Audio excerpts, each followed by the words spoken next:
like if you're just sitting there talking.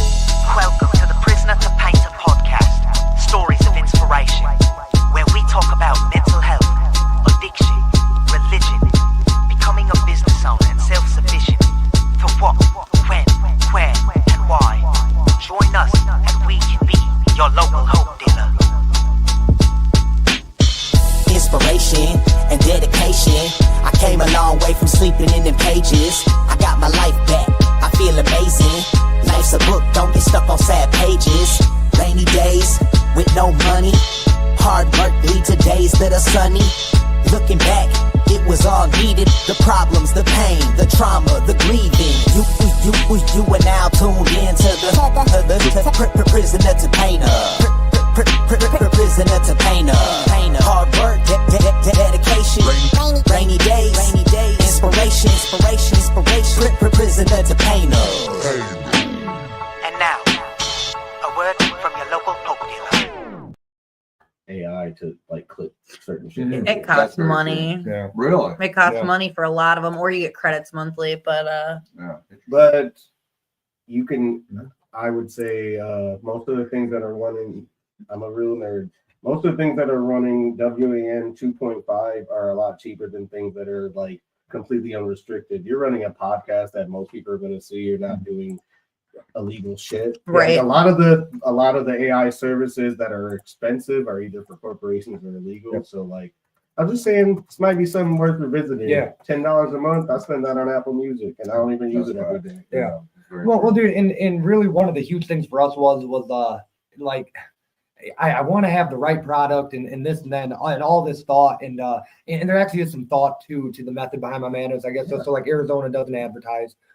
They advertise on their cans. So like I've drawn inspiration of why we are the way we are. But Yeah, dude. but I always take advice. So I No, just the clip. shit to throw up Yeah. because I happen to just be started. I'm very anti-AI, but I've been doing a lot of research in how I'm like, how could this be beneficial and ethical? Like, and so I just been looking around that shit. Gotcha. So welcome to the Prisoner to Painter podcast. I'm Nathan McDermott. I'm Katie And McDermott. today joining us is two of our favorite returning guests, Seymour and Chad.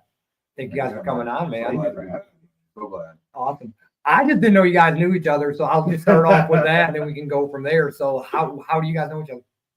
Well, originally from Jackson Mixed Martial Arts, which for people that aren't listening was a OG collective of ragtag individuals that just decided It's so gnarly. a plethora of characters from myself and a few guys that were professional martial artists and then guys who were dodging a felony and wanted to kill some time. And I'm not He's exaggerating. not kidding. No, guys with Facebook and Twitter names that did not correspond to their real name in any, you know. like Richard Stamp. Yeah. Like Seymour Black. I'm like, you can't kick me if you got a tether on, my man. You know what I mean? So through that, and I think even with all the years that have gone by, like I think we've always like my man's always been a visionary. You know what I mean? A visionary based person, someone who's building a legacy and putting a lot of work into their craft, and that's something that I think we've always respected in one another. Likewise. You know, whether it's the mental health journey, whether it's counseling, whether it's music, whether it's fighting, you know, these pursuits are extremely rare for people to be able to experience together. Yeah. And so I think that's why we've always been in the same circle. I was even without saying- this contact. Yeah. I'd even say like that's just like why we have like people in extreme street situations, people that go through the military together, people that a regular person doesn't decide, hey, I'm about to go beat up my friends all day and run until I throw up, and I'm gonna do it again tomorrow. Like that's not a regular thing, bro. Yeah. So when you get people like that really care about what's happening in front of them, I don't forget anybody I've met on the mat. I have yet to. Well, one thing you just said, man, that I super respect, and seriously, that he is a master of his craft, or he cares about his craft. That's just super cool to hear somebody from a different craft say that about that. So that's really cool. I think a lot of these things are very universal. You know, Understood. and I think people sometimes don't apply the same assiduous nature to their craft because they feel it is lesser than something that's not as sexy. You know what I mean? Yeah. Like you may not be a musical artist or a professional fighter. That does not dismiss you from the obligation to be a professional. Yep. You know what I mean? I do. think sometimes it's like, oh, I'm just a bank teller. Well, you know who started as an entry level worker? Like every celebrity, Every you know, single one. every extremely successful person in whatever field that you love was a professional before they arrived to their platform. You know, their purpose. We always say in Christianity, your platform does not define your purpose. Your purpose should be translucent and transferable from platform to platform. So if I'm always a professional, when that platform arrives, I'll be ready.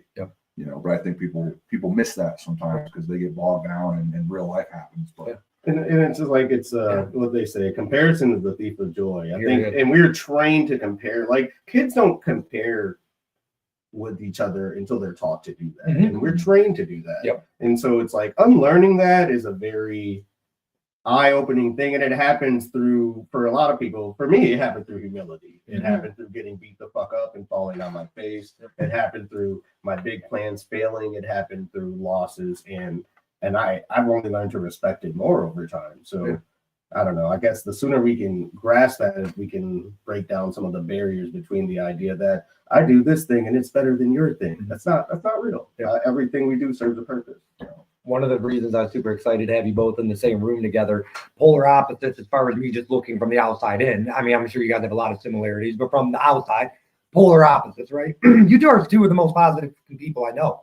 Like you in your own respect, and you in your own respect, you're pursuing a career and being positive, per se, and then you maybe not pursuing a career in that, but your music is positive and all this other stuff. It's you two are just positive people, man. Like I think it radiates, man. I think that as we were talking about, you just said about 30 seconds before we went live, like the price of a genuine interaction is it's free, but to other people, it feels as if the weight of the world hinges on it because it's become so seldom. You know what I mean? To have these interactions. And I think that as you mentioned, like some people might come to a podcast like this that's a startup and think of it as just as lesser or as this and that or a third. But if anything, this is a breeding ground for that organic experience that we're talking about. And that's been your brand. It's been your brand is authenticity and hey, we're just two people that are starting this to try to, what do you call yourself, a hope dealer? I think that's on point, man. I think that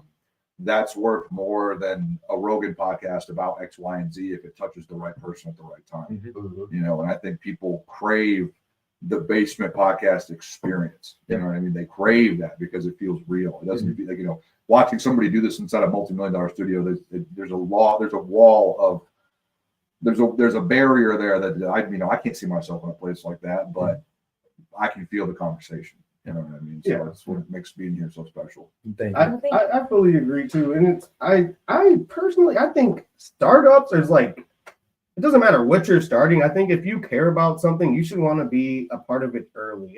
Like, have you ever watched, like, say your favorite musician come from nobody to being super big? Like, there's an emotional attachment to seeing someone else's growth. It doesn't have to be your favorite musician. I watched one of my brothers, Marcus Norris, mow lawns, buy his first keyboard, teach himself guitar, and now he has a doctorate in music. I didn't know musicians could be doctors. I didn't know that was the thing until Marcus said that. I was like, a doctorate? I was like, what the fuck you got going on? And not Dr. Dre either. Doctor sounds good. Dr. Marcus? Hell yeah, dude. So it's like, I don't know, man. It's seeing that, it makes me more attached, It makes it's real. It's personal.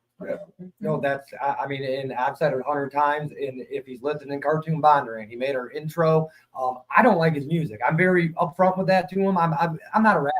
I'm not into his music. But watching him from just when I met him a year ago till now, you're right. There's an emotional attachment to it. I mean, it's crazy. And now I've got an emotional attachment to these guests. Like, so one of the things I wanted to ask you, man, you're getting into substance abuse counseling, or you've been on that road last time we talked.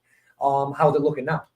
It's fantastic. I think that coinciding with my transition from, as we talked about 6 months ago, when you're objected to such a high threshold for stress, for psychophysiological stress, and for danger, for life and death situations, jumping out of planes, carrying loaded weapons, shooting loaded weapons, explosions, fighting people in cages, etc., the come down is like nothing you could imagine. And at the time of first talking to you, I was smack dab in the middle of the end of the honeymoon phase and the beginning of kind of a realization of real life.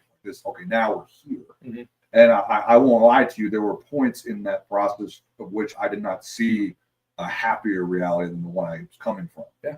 But to be on the other side of it, like I've experienced so much like freedom and deliverance from things that have plagued me, even when I was having more fun per se, there were things subconsciously brewing within me that I was unaware of. You know what I mean? And I think that having freedom and peace of mind and kind of spiritual deliverance and clarity has brought me to kind of all the things we've talked about with that organic positivity and that lust for life, if you will. Yep. When you're in tune with the spirit and when you're free from your ego and from your own, not desires in like a Buddhist sense, but more of I always say the key moment in every man's life is when he ditches who he wants to be and learns who he needs to be.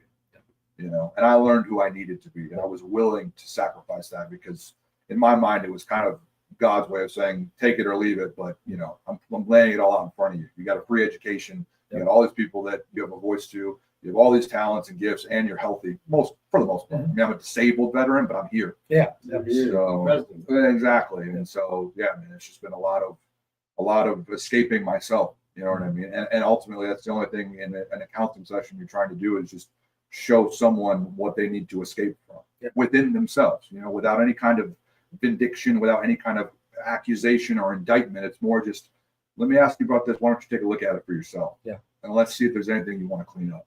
It's holding the mirror up. That's all it is. Yep. It's 90% asking questions and 10% talking. Because I tell you what, think about the times in your life where you've messed up the hardest. Like how many people, and when I say ask you why, I don't mean like, why the heck did you do that, stupid? I mean like literally ask like, why? What were you feeling when you made that mistake? You know what I mean? What was happening in your life to lead you to that place? Most of us have never experienced that. I can think of less than 5 people who've ever approached me that way in my entire life. And I like to think I know a lot of thoughtful people. Right. I'm serious though. Like, Yeah. if you ask me, 34 years old, I've probably been approached that way 3 times. I'm 31 and 0 for me. You know? Gotcha. And I don't blame it on parents. Like that's not. If you're not a trained counselor or something, it's really hard to take a kid that messes up and not be pissed, you know. Mm-hmm. But I think in counseling, it's just all. I tell people all the time the length to which you want to heal somebody goes as far as you are willing to investigate and be inquisitive. You know, not judgmental, but inquisitive. There's a huge difference. Yes, there is. You know, there's such a big difference. So being the only lady in the room, I have, you know, it's gender constructs, right? Like we're more sensitive, we're more emotional, we're more in tune with our like inner femininity or whatever. Is it hard to inflect and reflect on yourself? Like being like toxic masculinity, how does that weigh on like your emotional thought processes and how you go about things? And then how did you break out of that kind of like construct? And I'll also throw in there the difference between, because there is still good masculinity in toxic. So how do you also decipher from that as well? Yeah, of course. So for me, I did not have my dad in my life in immediacy. He was in prison for most of my life until I was about 16 or 17. He really got his act together. So I was mostly heralded by women. Actually, when my grandparents got custody of me, my grandpa was still in good health, and then he got really sick. So he all of a sudden was not the man of the house anymore. My grandma was the man and the woman of the house. So for me, it's always been easy to be around women because women are, my aunt has always been my best friend, you know, so on and so forth. But it also is recognizable. Oh yeah. And as a man, a smaller man, I was a target. Doesn't mean it worked, but I was a target of bullying often. Yep. And the kindest people to me growing up were women. That, not in a romantic interest, just girls were nice to me all the time. Women are normally kinder, it seems like. Yeah. You know what I'm saying? So it's always been jarring to realize like I can talk to a man for like 10 minutes and realize like, hey, you've never had a platonic woman in your adult life. Like everybody that you're around is either a relative or someone you want to sleep with. Yeah. And I think without having that nature of a relationship, it's hard to get to know the other gender. You know, like it's hard to really understand. For me, toxic masculinity, I think, is a really sticky word because it depends on which angle or sticky phrase, depending on which angle you're approaching it.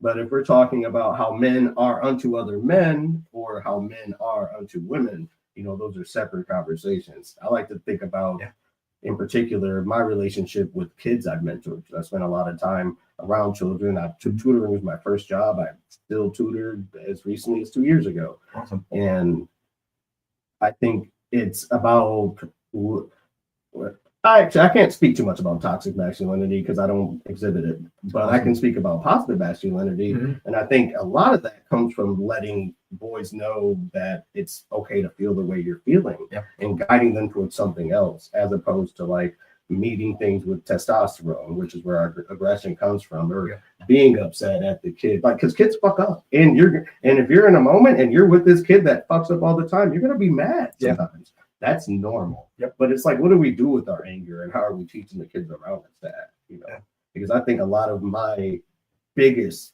fuck ups were reflections of things I saw before. Well, and Katie's always told me or taught me that your feelings are valid, but your reaction was not. Your behavior Yeah, is not. so And it's about responding, not reacting. Well, there has to be a space between the stimuli and the next. So like in cognitive behavioral therapy, for example, ABCs, right? Antecedents, aka triggers, beliefs, consequences. I need space between my trigger and my belief. And then I need space between my belief and my action that gives me a consequence, right? And if I were to have space between each one of those, like common example, right? Guy cuts me off on the road.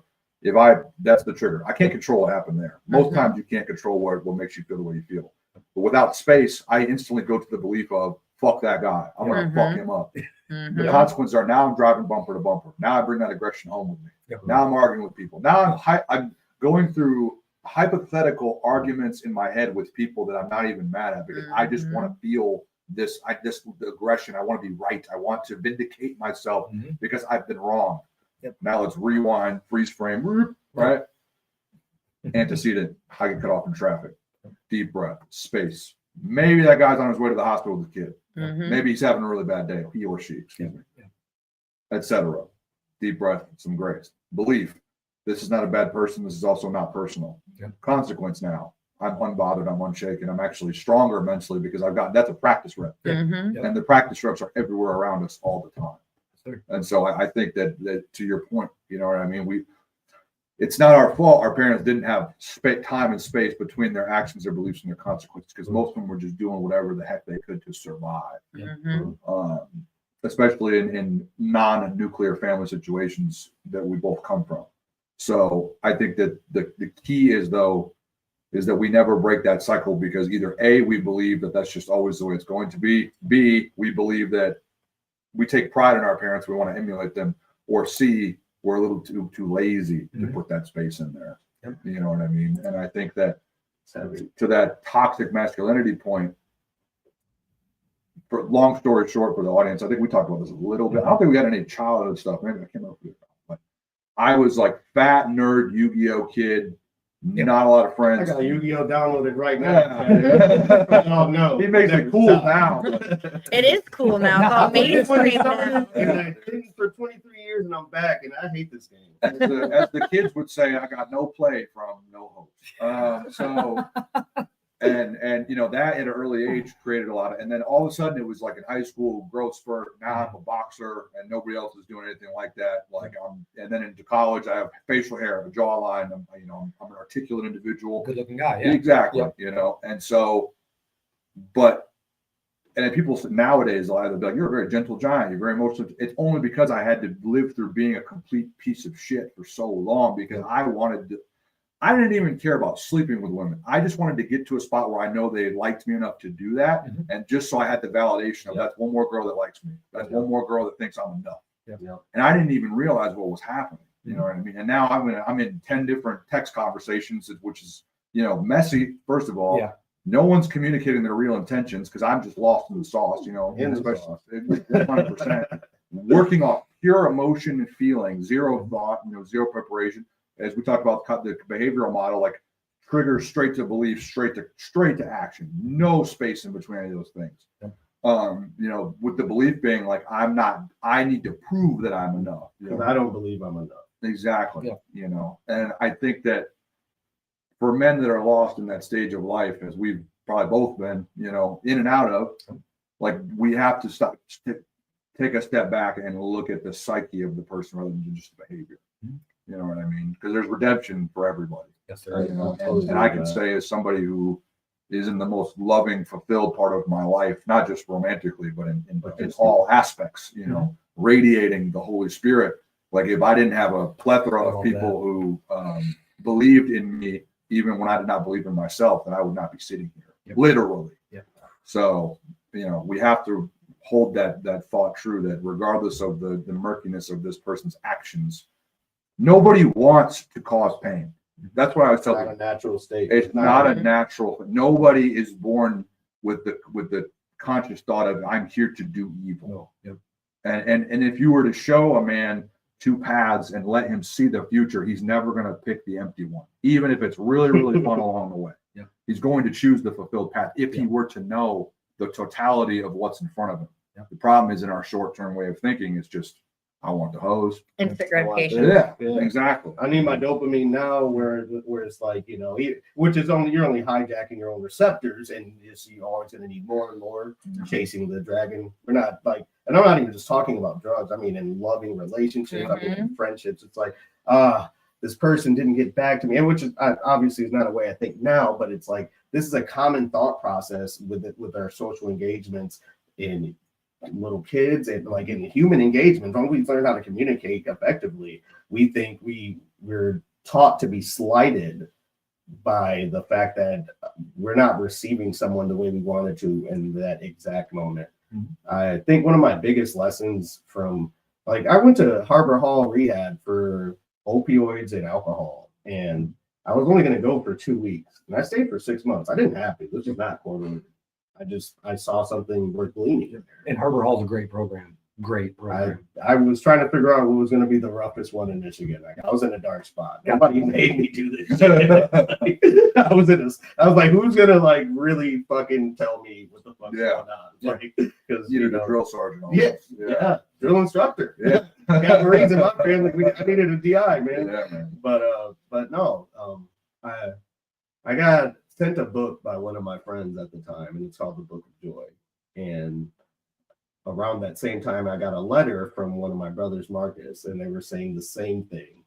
As at this certain part of the book, it was talking about how we don't give each other enough grace, and how we don't give ourselves enough grace to pass through moments, or like if somebody cut me off on the road.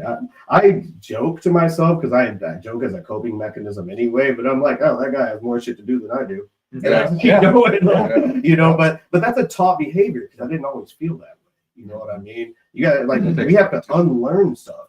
Yes, you have to unlearn stuff and repeat good ideas. Like I can remember months in a row where I didn't look in the mirror. I shower and get ready and didn't look in the mirror. I didn't want to look at that dude. I just walked right by it. I brushed my teeth, my head down. You know. So one trail that I want to go down, you know, so you're going in, you know, you're becoming a substance abuse counselor. You just said that you went to Harbor Hall for substance abuse. I was clearly had substance abuse issues. My favorite substance abuse counselor was Doug Rickman, actually. Great guy from Washington Way. He had problems with drugs and other type of harming. In your learning so far, is anybody more susceptible to substance abuse or any type of that than another person? No, surely. Okay. Yeah. You know, is the Pope shit in the woods? He don't know. Yeah, I mean, I think that these metrics aren't entirely quantifiable when it comes to the hereditary nature of addiction, when it comes to the addictive personality, if you will. But someone's life choices and their influences can definitely inform us on their susceptibility to these things. For example, like all the men that I served with in the 82nd Airborne Division that volunteered to jump out of planes and shoot people, like that is clearly and I'm not saying that everyone's like that. I'm just saying if you would put a gun to my head and be like, are those people more likely to be addictive than other people? I'd be like, yeah. You know what I mean? Pretty safely. And I think that we when it comes down to the neurology of it, you know, we don't have everything figured out as far as what makes a personality disorder or what have you. But I do think that passion is such a double-edged sword. You know what I mean? And as a creator, you know this.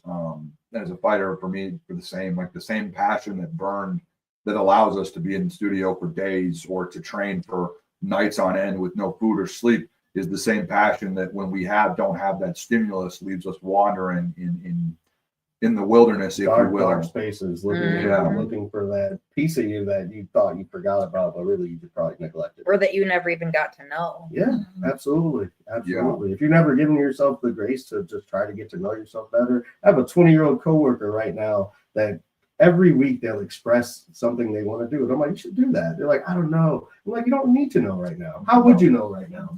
You're supposed to just do that shit. Bro. Yeah. You got it. There's only one way to find out. Yes, there is. They talk about like trauma when you're young, right? Like in the formative years. And that's what leads to a lot of like personality disorders. Because like honestly, but there can be like defects in personality, to some people, or in some people it's not. But like to me personally, being labeled as somebody with a personality disorder, it just was, I never had the chance to figure out who I was because I was dealing with the firefighting of growing up and all the trauma. So like, do you think that that's like a huge part of like how passion develops later in life when you actually do figure out who you need to be or who you should be? I think that for as much, because I can speak to it, shortly after our first podcast 6 months ago, I was diagnosed with high functioning borderline personality disorder, which is very confusing to most people because if you talking to me, I do not exhibit any external signs of borderline personality disorder whatsoever. But internally,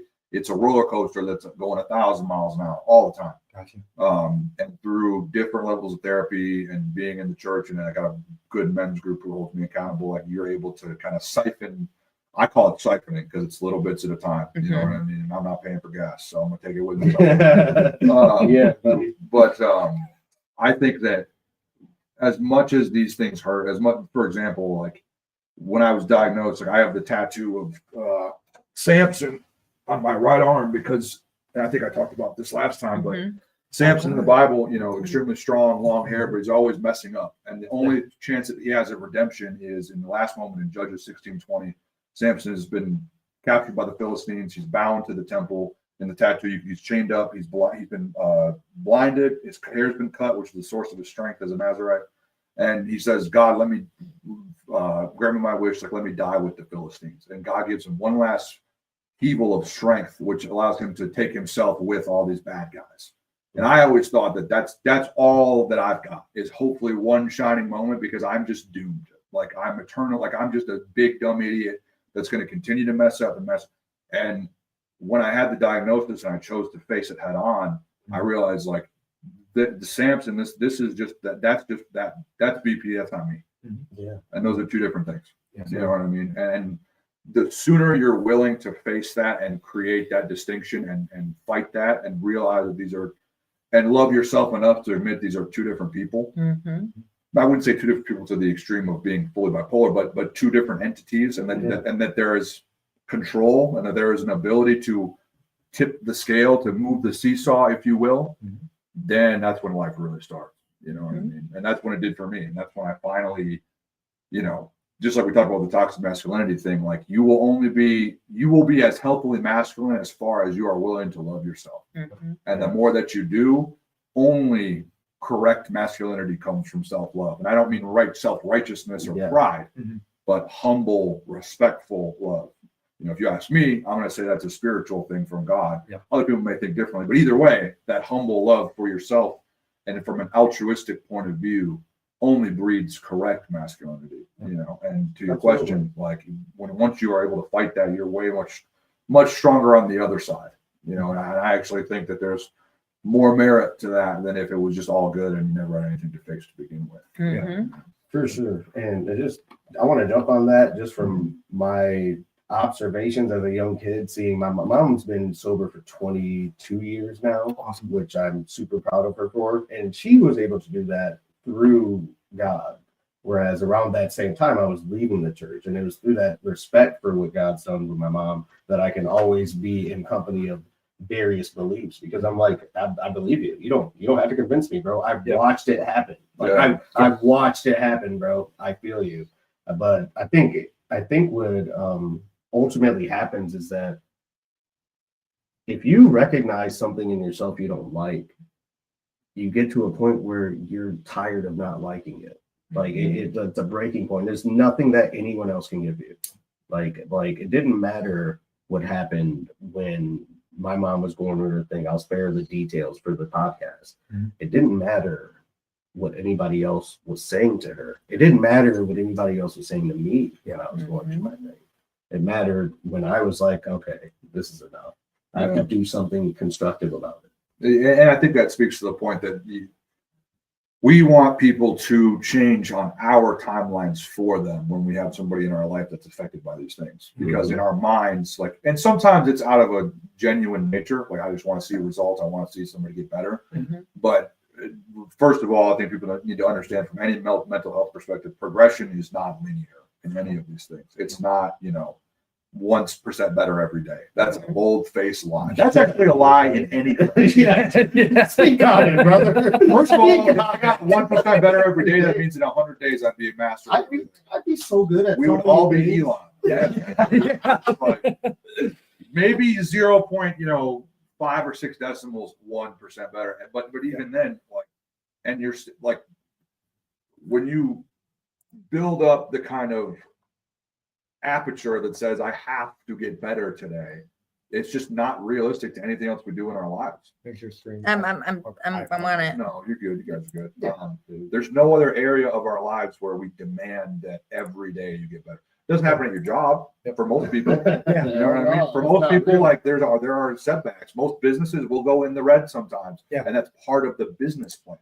Especially in early stages of investment. If you open a gym or a restaurant or whatever, you're just fighting to get out of the red. You don't expect to just blow up. Yeah. But for some reason in mental health, I think it's Hollywood a little bit. Oh yeah. I think it's a lot of those things that just says, hey, I do 5-6 sessions, 2-3 months, boom, I should be good. Yeah. Heck no. This is how many years does it take most people to seek help?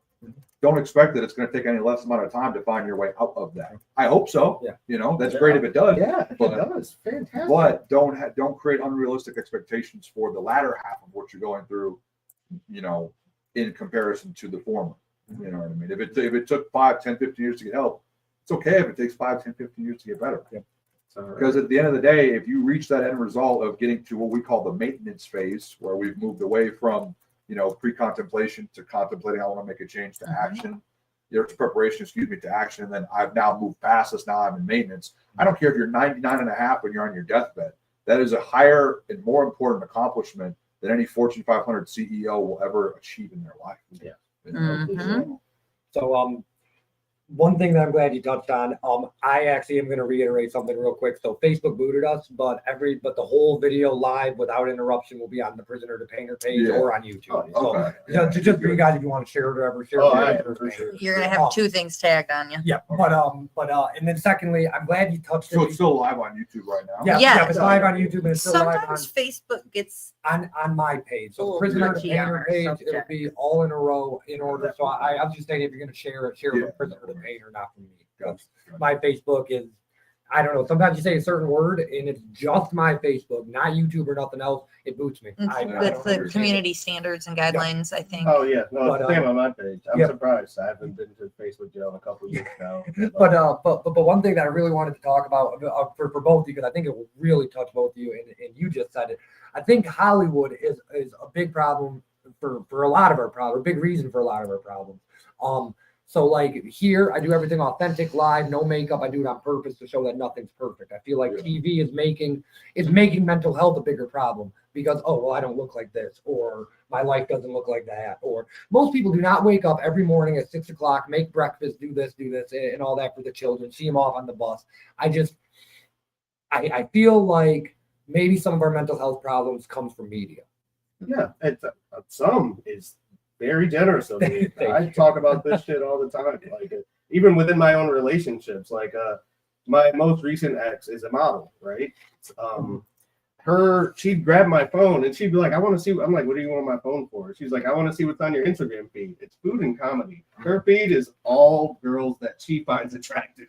And I'm like, and that's why you think you need a waist trainer. You're like literally the sexiest person I've ever seen in my life. And I'm like, bro, you're training yourself to compare yourself all the time. Like, and that's just Instagram. Like, let's talk about the notion that we're absorbing like entire lives and ideas through like movies, even though it's fictional. Yep. For some people, that's their main source of information. Yeah. Is through movies. Yep. Even just portrayals. Yep. Even if it's just TV shows. Even if it's just like my grandma is super obsessed with some of the worst kidnappings. I didn't know they aired this stuff on TV. Mm-hmm. So she thinks everybody's going to kidnap her. Everybody knows you have too many weapons in the house. It's never going to happen. Yeah. But that's the media she absorbs. So that's what she thinks, you know? Yeah, of course. It plays into the consumerism that we have as Americans. And I'm not saying I'm absolved of it. There's a lot of stuff I buy. I love buying. I'm going to buy some more later. Yeah. Like, you know? Yep. But I do think that there needs to be some critical study in how we can guide ourselves away from, I don't know, man. It's a kind of a classist thing. Mm-hmm. Because I remember not having books as a kid. But you know what I did have? Some Zelda games. And you know what they had? Words. Like lots of words. So if I wanted to beat Ocarina of Time, I had to learn what the hell they were talking about. Yeah. I had to use some induction and deduction, you know. Like it's really easy it's like when somebody who lives in like Beverly Hills is like, well, everybody should just stop eating all meat, you know, like why are people eating pork? And Raw like, food. You have 15 grocery stores within a mile of you.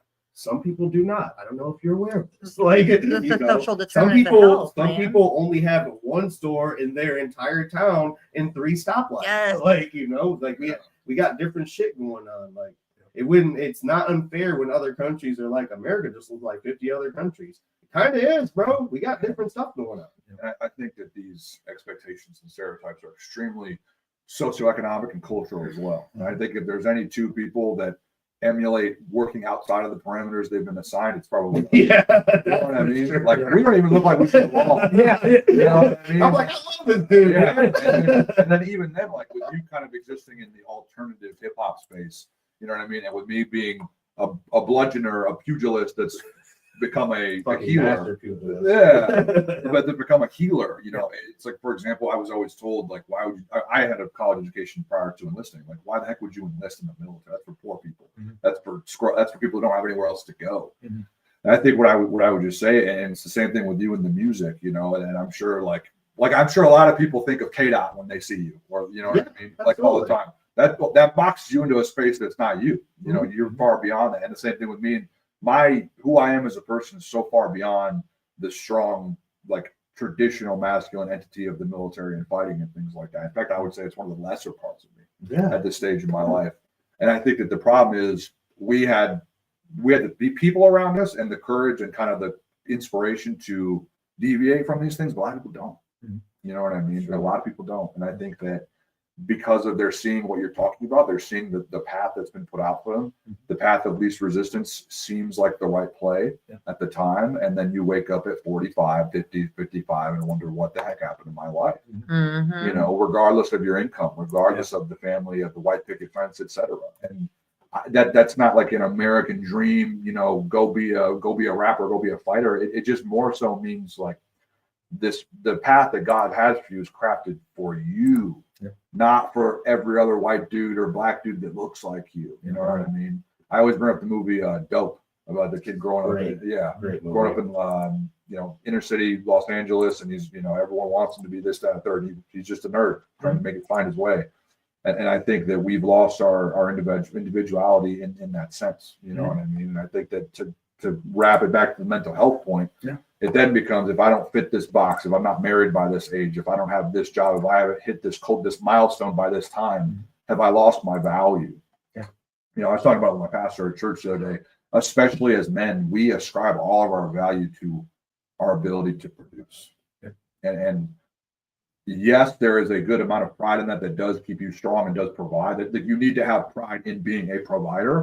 But if that is the linchpin for your worth, you are going to inevitably fail. When you don't have that, you're over with, bro. Like, and I just wanted to say this real quick because I don't know the exact words you used, but we are just lucky that people. I say it all the time. I'm just lucky, bro. I'm supposed to be just like some of my friends doing life. I'm supposed to be just like them, but I had a few extra people pour a little bit more into me along my way. And that's why I'm so adamant about being vulnerable with other men. I'm so adamant about having conversation pieces like this, because without that little bit, without Scarlett's dad, without my first Taekwondo instructor, without John Willis being like, hey man, your music does sound pretty good. You want to come to my dad's studio? Like without a few extra people, man, I would not be here.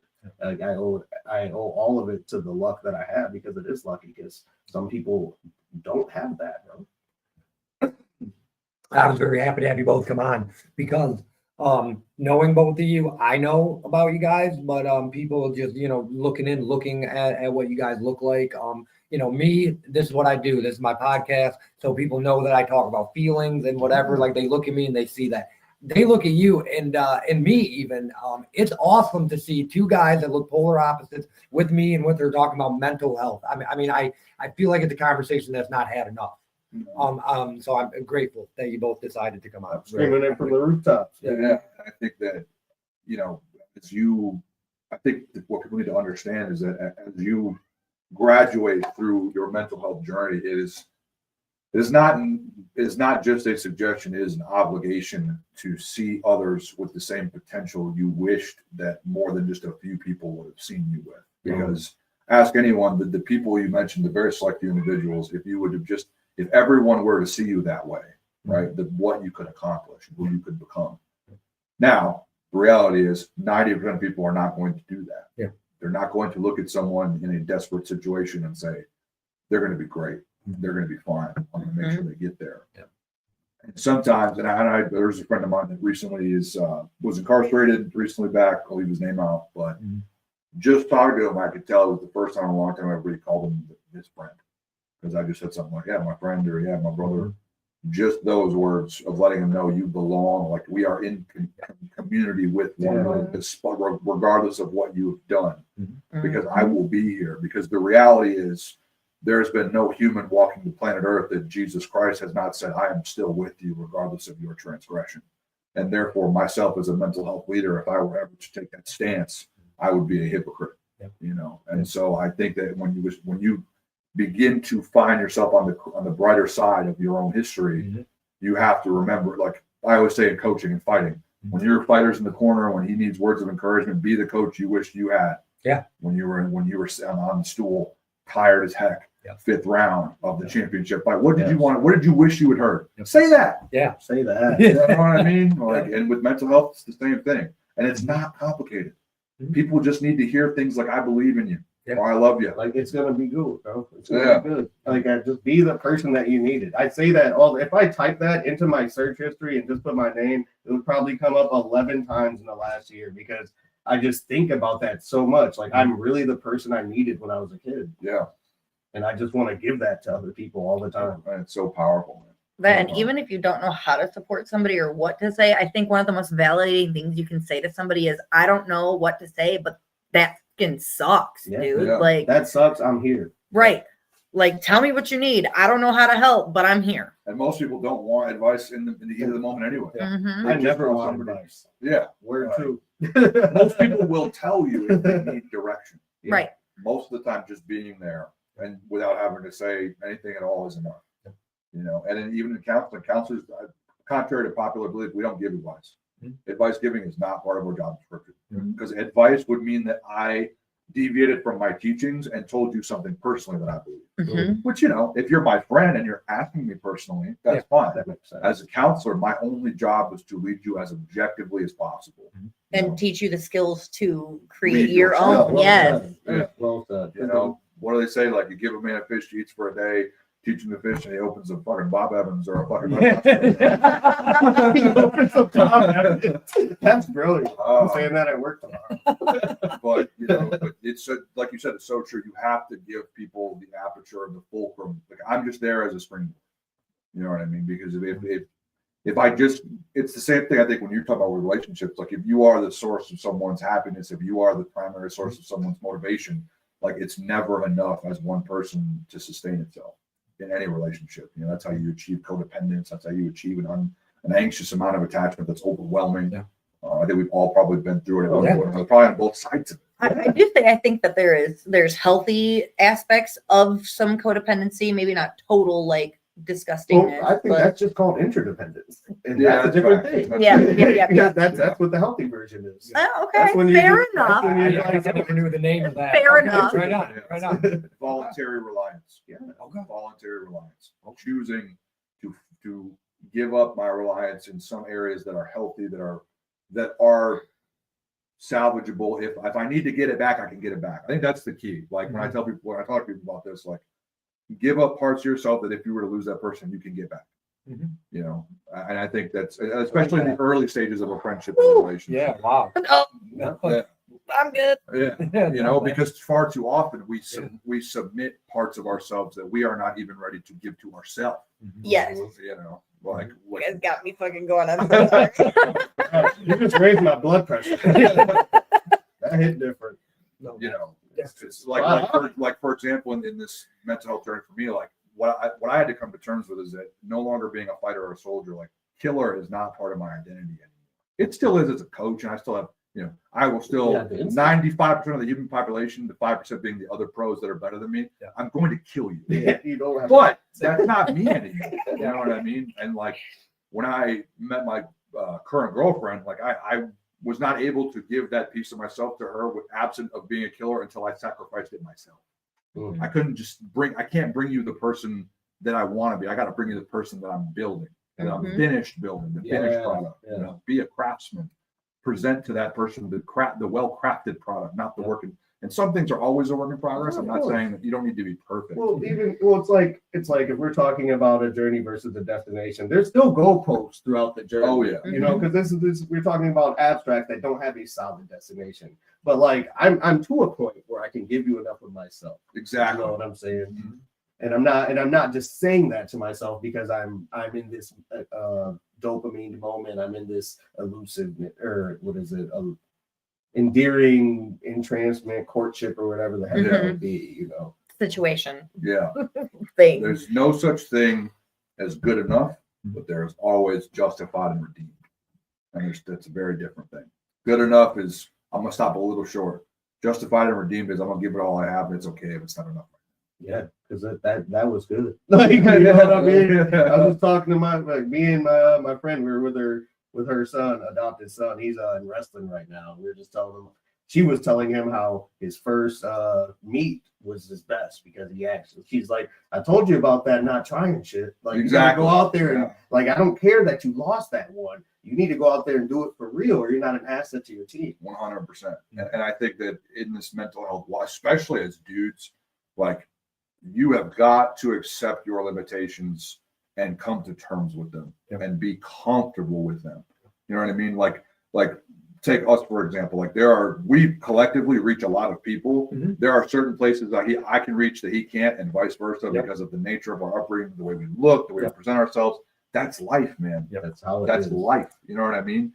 Like there are pieces of myself that I can give away and pieces that I know won't click in certain areas. And I've got to have the humility to know that. Dare I add to that like that's also where we find the fruit of connection in the first place, is because we all have different things to bring together. That's I can't think of one important person in history because we have this idea of this lone genius, this lone hero, that's not a Einstein. fucking thing. Yeah. It's not a thing. There's always people behind them. There might be a face to the thing, you know, but there's always a collective energy behind anything that matters.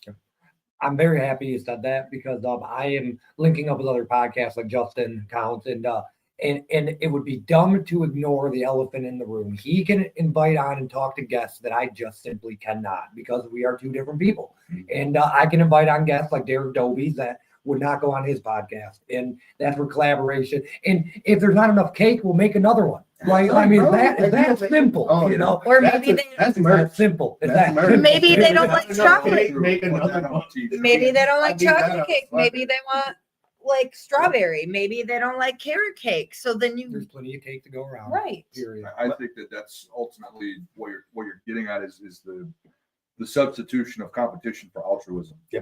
which is extremely important. And I think the only way to reach that place as a man is to defeat yourself first. Yeah. And that takes I know 60 and 70-year-old dudes that still can only talk about themselves. Yep. And you will not get a word in the conversation because they still have not defeated their 7-year-old fragile self. So real. And everywhere that, and I know what that's like. I know what it's like to be 18, 19.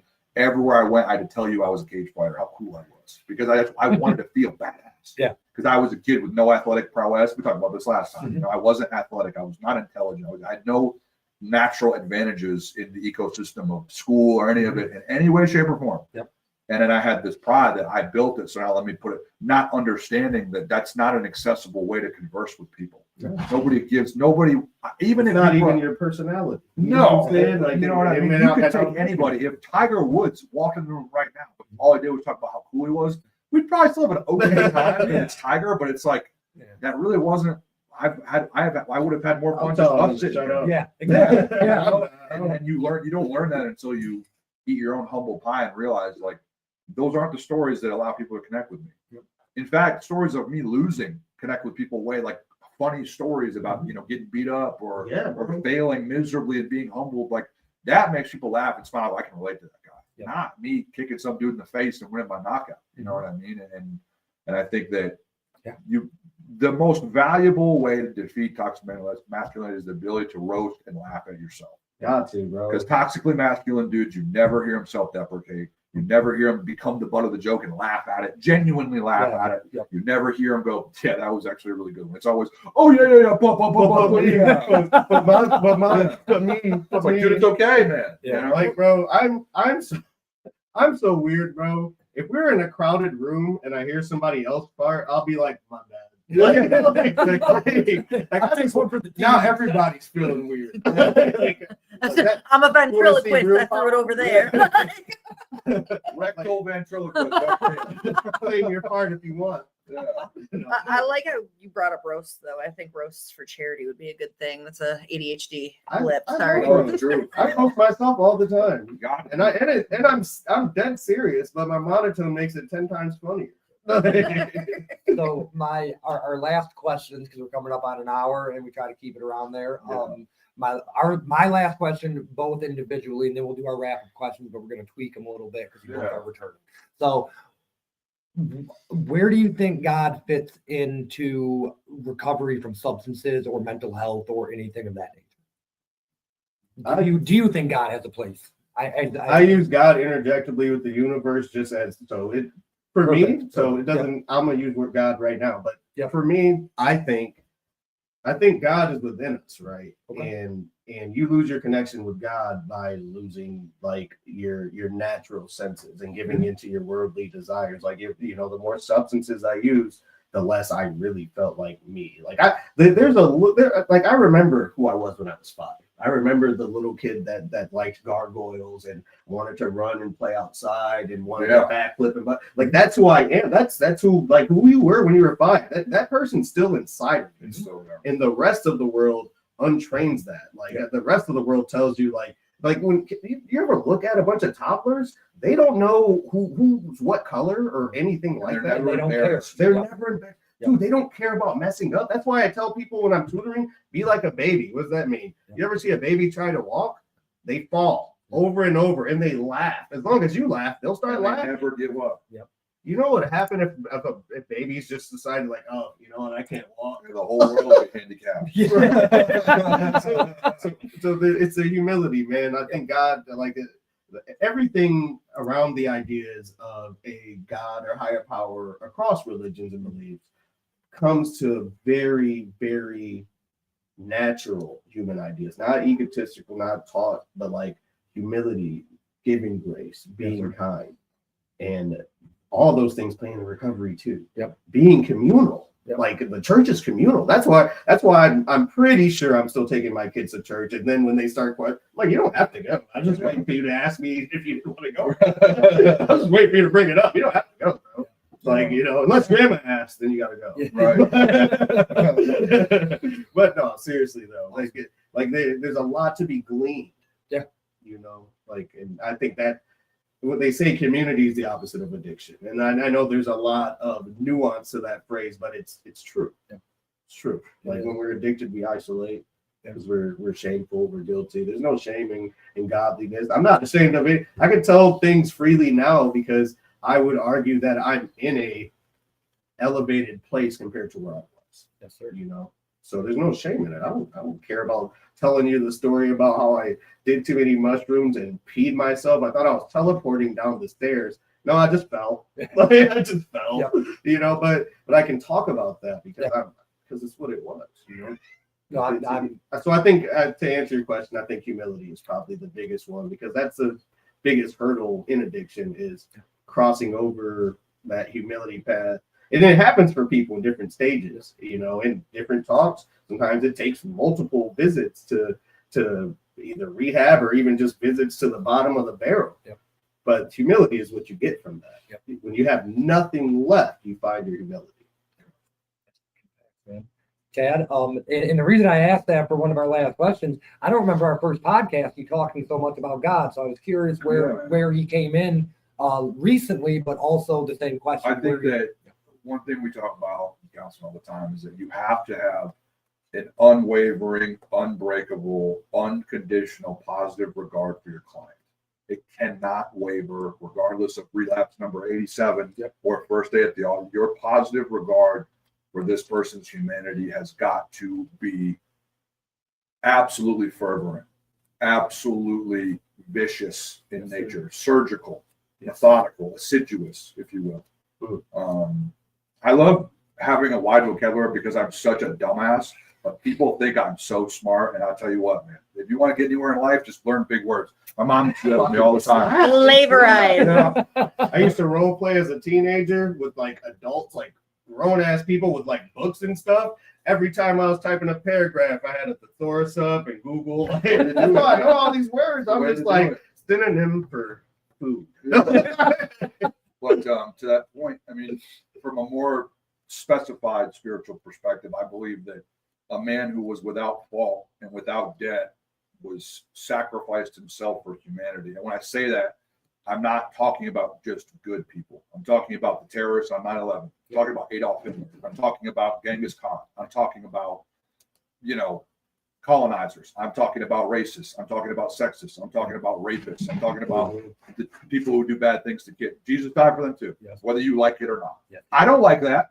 I like my little fancy version of Christianity, where it's like the good guys win and America is God's country. Blah, blah, blah, blah. It's like, nope, it's none of that. That's not what it is. This belief turns everything on the inverse, turns everything on its head, and looks at the most deplorable people of society and says, you are loved and you are worthy and you are worth every ounce of positive regard that I have. And if I'm going to have any life and if I'm going to have any purpose, I've got to exhibit that in every day. And it's not perfect. Mine wavers, but that's my starting end point of every morning. God, please grant me unconditional positive regard. Amen. Going to bed, God, please bring me in my slumber unconditional positive regard. If I have that, I think everything I do in life will work out just fine. I believe in that, brother. Yeah, I believe in I that. think everything will be all right. Before you go, I'm gonna run out to my garage. I don't remember what quote it is, but I really want you to read this Bible verse before you leave it. I had one for you too, man. That was one of my favorites. Well, I wanted you to hear it too. Yeah, man, no, 'cause I think I was supposed to say it last time, and I'm ADHD. But it was something he had said earlier about just about being younger and just like how there's some people that are like 60 or 70 that just haven't gotten past, like not just talking about themselves, but the temptations of like this temptation. We're not gonna ever just fully beat temptation. No. But anyway, it goes, blessed is the man who has endured temptation, because once he has been tried, he will receive the crown of life. And I did not know what that meant as a 13-year-old. Right. It has a lot of gravity now. It has a lot of gravity. My favorite book is the Book of Job. I was thinking about getting. That's one of my favorite dudes. Talk about being tempted. Like, that's my favorite book. That's my favorite. Job. That's the first book I ever read in the Bible. Bro. I was like 12. I was like, Dude. why did I start here? This is so sad. Why is it so depressing? Oh, it was a happy book.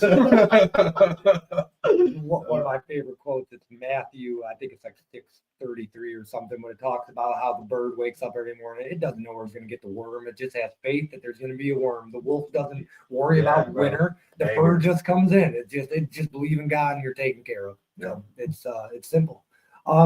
So wrap up questions, kind of tweaked a little bit. Is there anything that I didn't ask that I should have? And No, I was gonna say something stupid. Chad, is there anything that you want to share, or anything that I didn't ask that I should have? No, I mean, we're just a couple of cool black dudes doing, cool black guy stuff. That's it, man. That's all it is. You know what's crazy? It's like you would know weird like friends, but any of my other friends would not be surprised if they saw me with him. Like my friends look like a fucking after school special if we all get together, like just like in the gym. Like That's the way it is, man. it's just how it is, bro. But no, I think we cover a lot of really good stuff, man. Oh, I do want to say, be kind to people. Yeah. That's it. Well, Mhm. and your guys' friendship shows me that the world's going in the right direction. And dude, we haven't hung out in person in like 3 or 4 years. Yeah, I was gonna say I think last time I I seen saw you you was one at the time bar. 3 years ago, and then Yeah. before that was at the gym. I'm always gone. Yeah. Yeah. But I think we pick it up because we have, if there's anything like when getting like to really bring home the mask or anything, like we both are so comfortable in our own skin that we can affirm one another. Mhm. It's not Okay, gay, bro. Yeah. bro. You know what I Okay, mean? bro. It's the life force, like creators bro. creating together and then building each other up. Like Yeah. that's the early house church that the Bible was founded on. That's the way. That's where kings build kings. Yeah. You know what I mean? We've gotten to this place where, to your point about competition, it's like I can only support somebody until they get to my spot, and then I gotta hold back. It's so weak. And I'm it's like, like that's a I'm like, prison. I love when somebody gets to my spot. I'm like, oh, bro, you want a boost? Like, you want a boost real quick? I mean, what is coaching and mentoring if not preparing people to be better than you ever were? Yeah, what are you That's doing all. it for, If bro? you're not doing it for that, then you're dead. The student surpasses the master. Yeah, And if they don't, you haven't done your job. Mhm. Whenever I taught anybody to paint a car after I learned, if my job is to make you better than me, is what I would tell them. My job is for you to take my job. Like, Yeah, here's the sure. goal. My job is to work myself out of a job. No, seriously, it's like this. Hey, you did it this way. Oh, yeah, I'm trying to show you how to do it the right way, bro. Like, this isn't correct, actually. Like, Yeah. no, I want you to do it the right way. Yeah. Awesome. I don't really know anything else besides that. I'm going to try to tailor the other rapid questions, but I don't think they really make sense. It's Oh, all good. What's one thing that you think is a common thing that holds people back from accessing their higher sense of self and working on their mental state? One thing from each of you. You go first. I think that most people don't believe it to be truly possible. I think most people, if you were to, because think about it, like if I told you that, hey, if you show up and you lay bricks or you do this super arduous thing, and I can guarantee you'll have $1 million at the end of this year, you would show up every day and work for 20 of those 24 hours. You wouldn't sleep if you knew I'm gonna get that $1 million. Yep. You would eat spiders if you had to. You would clear, you would work with just Yeah, no, yeah. I agree. if you didn't have tools, you'd lay the brick with your hands and Yeah. you would still do it so perfectly because you knew there's a Yep. People just don't understand that, like, the situation I just gave is extremely unlikely. No one's gonna pay you $1 million to lay brick, maybe, hopefully, but Yeah. but everyone can reach the a better reality for themselves Yes, they can. by doing way less work than I just described. Yeah. It's just most people think that it's not possible. Yeah. And they just need somebody to show them that it is. That's what we're trying to do, man. Yeah. That's awesome. I think most people are afraid to be by themselves long enough to see themselves clear enough to know what they want. Yeah. That's it. Okay. Yeah. Most people are afraid of being by themselves for prolonged periods. It's like whether or not things are going good or bad. Like even when things are going good, people don't want to be that. That's usually when they want to socialize. But really getting to know oneself is like not something people are up for, and you have to revisit that too. Sometimes. And people aren't up for that. And when It's not- people are alone, it's not true solitude. yeah, It's endless scrolling, yeah, scrolling, bro. endless noise interruption of the You solitude. ain't sat in the dark by yourself next to them. Right. You know what I mean? You ain't. Yeah. And not to say it has to be glum, but even No. you can walk outside, just spend some time by yourself, get to know yourself. But Yeah. people That's are. what prayer is. That's all it is, bro. Yeah. Meditation's inwards, prayers outwards. I believe that. Thank you guys for coming on. We didn't do a gift card this week. Well, because we've already seen you guys, but it's very ironic because I didn't know both of them were the same. So you guys now have matching coins from 1979. They are old. What? They are old. The the lady that made the 3% flag. No Rusty way. Bra. Oh yeah, I'm keeping this. Yep. Yeah, So, I bet. This might end up in a necklace. so, That's a um, good point. Yeah. Yeah, I don't want to I pay got a this. trinket collection. Yeah. So seriously, Thank thank you you so guys for much. coming on, man. Thank you guys for having the courage to talk about mental health. It needs to be talked about, but I think it means a little bit more coming from men because it's there's just a stigma attached to men talking about it. Yeah. So thank you guys, seriously. Oh, cool. Thank you for having And I me. think you guys have both already signed their table, Yeah. right? We did. Okay, perfect. Well, God bless it. Yeah. God bless. We'll cross here. Yeah. All right. Bye, you guys. Thank you.